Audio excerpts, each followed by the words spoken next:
گہری نظر رکھتے ہیں۔ طاہر خان صاحب نے دعویٰ کیا ہے کہ پاکستان نے جس دہشت گرد کو امریکہ کے حوالے کیا وہ ایک غیر اہم اور داعش کی کسی ٹاپ لیڈرشپ میں اس کا نام شامل نہیں ہے۔ انہوں نے یہ بھی کہا کہ گزشتہ افغان حکومت نے داعش کی ایک فہرست دی تھی جس میں اس کا نام ہے۔ اس سے 2021 میں کابل کے افغان حکومت نے حراست میں لیا تھا۔ طالبان حکومت کے بعد اسے رہا کیا گیا، اس کی تفصیل بعد میں آئے گی، وہ شخص جسے گرفتار کیا گیا ہے، لیکن وہ کتنا اہم ہے، یہ انتہائی غیر اہم شخصیت کو گرفتار کر کے امریکہ کے حوالے کیا گیا۔ افغانستان کا یہ کہنا ہے کہ شریف جعفر کا کابل دھماکے سے کوئی تعلق نہیں ہے۔ پاکستان نے ماضی میں بھی مشرف دور میں جو کچھ غیر اہم لوگوں کو امریکہ کے حوالے کیا، اس حوالے سے آپ نے تو ویسے بہت ساری اس چیزوں کو بہت سارے صحافیوں نے کور کیا اس جنگ کو، لیکن سینیٹر مشتاق صاحب ہمارے آفس تشریف لائے تھے اور انہوں نے جب ڈیجیٹل میڈیا کے صحافیوں سے گفتگو کی تو ان میں سے انہوں نے کچھ باتیں کی تھی، میں چاہتا ہوں کہ وہ بھی آپ کے سامنے رکھوں، تب پھر آپ کمنٹ سیکشن میں بتائیے گا کہ بھائی صاحب کتنا یہ شخص امپورٹنٹ ہے، یہ تو وقت بتائے گا۔ اور ویسے بھی طاہر خان صاحب نے جو بات کی کہ ٹاپ لیڈرشپ میں نہ یہ شامل ہے اور نہ افغان حکومت جو ہے وہ بھی اس کو ایک غیر اہم شخصیت کے طور پر دیکھتی ہے۔ افغان حکومت کا یہ بھی دعویٰ ہے، یعنی طالبان افغان حکومت کا یہ بھی دعویٰ ہے کہ بھائی صاحب یہ پھر ایک جواز بنایا جا رہا ہے کہ پاکستان اور امریکہ مل کر وہ افغانستان پر حملے کی تیاری کر رہے ہیں۔ یہ افغانستان کا پاکستان پر الزام ہے، لیکن بہرحال سینیٹر مشتاق صاحب نے کیا کہا ہے وہ ذرا ملاحظہ فرمائیں۔ آپ دیکھیں، میں گوانٹانامو سے 3 قیدیوں کو لایا تھا، ایک تھا سیف اللہ پراچا اور 2 تھے ربانی برادران۔ ربانی برادران پتہ ہے کون تھے؟ ربانی برادران ایک کوک تھا اور دوسرا ڈرائیور تھا ٹیکسی۔ اور خود جب میں نے ان کا کیس سینیٹ پاکستان میں پیش کیا تو میں نے یو ایس کانگریس میں اور سینٹ میں جو ڈاکومنٹ CIA نے پیش کیے تھے میں نے وہ پاکستان کے سینٹ میں پیش کر دیے، وہاں سے حاصل کر کے۔ اس میں کیا تھا؟ اس میں یہ تھا کہ امریکیوں نے پرویز مشرف سے 2002 میں مطالبہ کیا کہ ہمیں ایک نوٹوریس ٹیرورسٹ حسن گل دے دو۔ انہوں نے ربانی برادران کو پکڑ لیا، احمد ربانی اور غلام ربانی، کہتے ہیں یہ حسن گل ہے، دوسرا اس کا بھائی ہے، اور $5000 اس پہ لیے۔ انہوں نے دونوں کو اٹھا کے باگرام میں بند کر دیا۔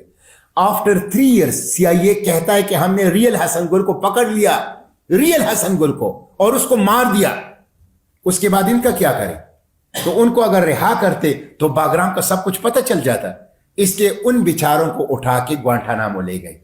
21 سال بعد جب وہ پاکستان آئے اور کوئی ان سے پوچھتا کہ آپ لوگوں کا جرم کیا تھا تو وہ بے بسی کی ہنسی ہنستے اور کہتے ہمیں بھی علم نہیں دے کہ ہمارا جرم کیا تھا۔ یہ ظلم کیا ہے پاکستان کے حکمران پرویز مشرف نے۔ پرویز مشرف غدار تھا، پرویز مشرف مجرم تھا، اس نے قوم کی بیٹیوں کو، قوم کے بیٹوں کو فروخت کر دیا، اس نے امریکی کالونی بنایا پاکستان کو۔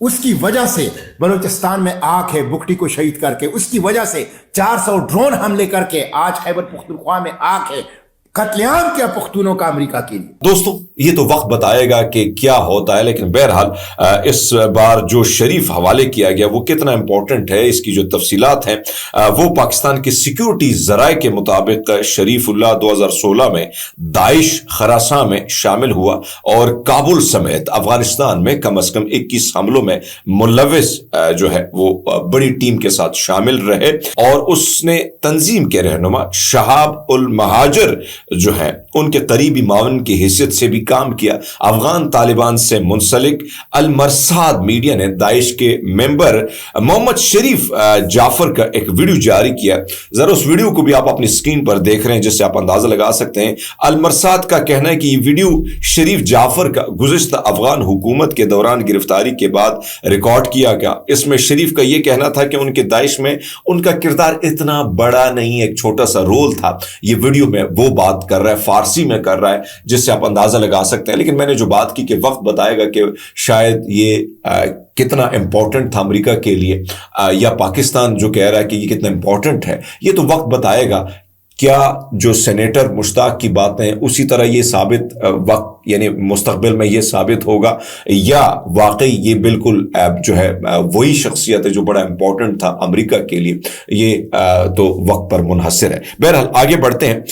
آپ کو بتائیں کہ فلسطینی تنظیم حماس کے ترجمان قاسم امین نے العربیہ نیوز کو دیے گئے خصوصاً انٹرویو میں امریکی صدر ڈونلڈ ٹرمپ کی دھمکیوں کا جواب دیتے ہوئے کہا کہ تنظیم کی قیادت کا غزہ کی پٹی سے جانا ناقابل قبول امر ہے۔ اس سے قبل ٹرمپ نے حماس کو آخری تنبیہ کرتے ہوئے کہا تھا کہ وہ فوری طور پر تمام زندہ اور مردہ یرغمالیوں کو آزاد کر دیں اور تنظیم کی قیادت غزہ کی پٹی سے کوچ کر جائے۔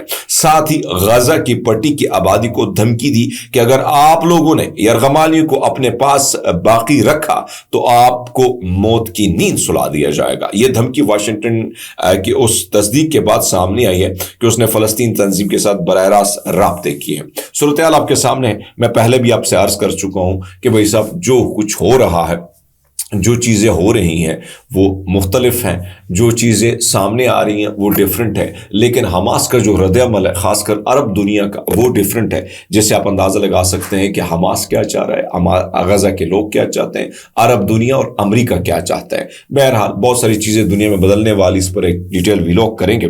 آخری خبر آپ کے سامنے رکھ لیتے ہیں۔ صحافی ارشد شریف کے حوالے سے جو ہے کیس کی سماعت سپریم کورٹ نے بڑی سست روی کا شکار ہے۔ اگر آپ دیکھیں تو آپ اندازہ لگا لیں کہ جس طریقے سے اس کیس کو دیکھا جا رہا ہے 3 مہینے کے بعد سماعت ہوتی ہے، اس سماعت میں آپ کے سامنے رکھ لیتا ہوں جو سپریم کورٹ میں جو سوالات اٹھا دیے ہیں۔ وفاقی حکومت نے کینیا کے ساتھ باہمی قانونی جو ہے امداد کے معاہدے کی توثیق کے لیے وقت مانگ لیا ہے۔ عدالت نے اٹارنی جنرل کی استدعا پر 1 ماہ کا وقت دیا ہے اور کینیا ہائی کورٹ کا عدالتی ریکارڈ لانے کی ہدایت کر دی ہے۔ دوران سماعت ایڈیشنل اٹارنی جنرل نے کہا کہ 1 ماہ سے صدر سے معاہدے کی توثیق کروائی جائے گی۔ جسٹس حسن اظہر رضوی نے کہا کہ اب توثیق کیوں ہو سکتی ہے۔ جسٹس جمال مندوخیل نے کہا کہ آپ سے روزانہ کی بنیاد پر پیش رفت رپورٹ مانگے۔ جسٹس محمد علی مظہر نے کہا 3 ماہ بعد بھی وقت مانگا جا رہا ہے۔ صدر کو سمری کس نے بھیجی ہے، یعنی کس نے بھیجنی ہے؟ ایڈیشنل اٹارنی جنرل نے جواب دیا وزارت داخلہ کابینہ کی منظوری کے بعد صدر کو سمری ارسال کرے گا اور وزارت داخلہ سے رابطہ نہیں ہو رہا۔ جسٹس محمد علی ہے مظہر، یعنی انہوں نے وزارت داخلہ کے افسر تو آپ کے ساتھ کھڑے ہیں۔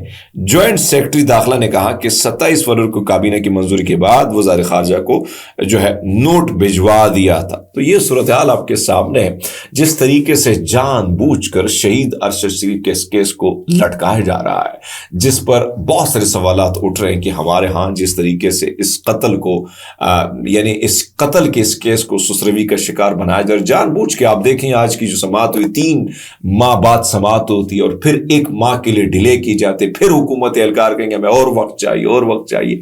وقت مانگتے مانگتے پیڑیاں نہیں بلکہ صدیاں گزر جائیں گے۔ اب تک کے لیے اتنے، بہت سارا خیال رکھیے، بہت شکریہ۔